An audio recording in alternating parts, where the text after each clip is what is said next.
vient nourrir un moi profond qui est,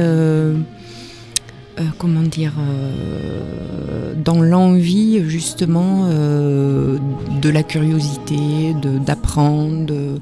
de l'interaction avec les autres, justement d'être dans cet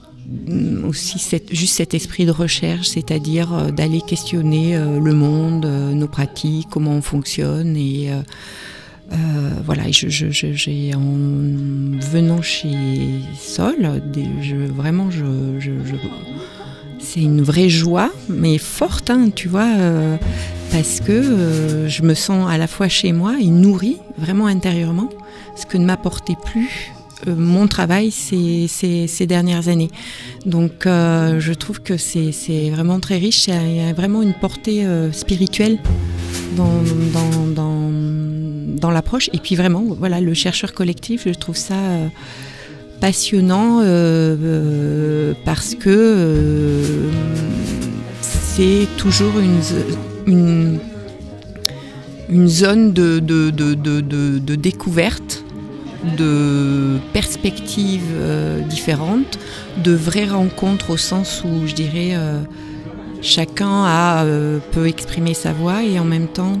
je trouve que les gens sont dans une vraie écoute, dans une écoute sincère, on va dire. C'est la pensée de Singé qui m'a fait venir au départ, puisque j'étais curieuse justement de la pensée, que je trouve qu'elle fait tellement résonance avec notre époque d'aujourd'hui, alors qu'elle a été, si tu veux, élaborée il y a 20 ans, et je trouve ça complètement hallucinant, le côté visionnaire qu'il a pu avoir, et qui rentre en résonance dans les organisations et dans notre univers d'aujourd'hui. Et après, à titre personnel, par rapport à ce projet-là en particulier, puisque j'ai fait aussi par exemple au leadership en 5D, le projet du chercheur collectif, oui, c'est la méthode et vraiment les outils aussi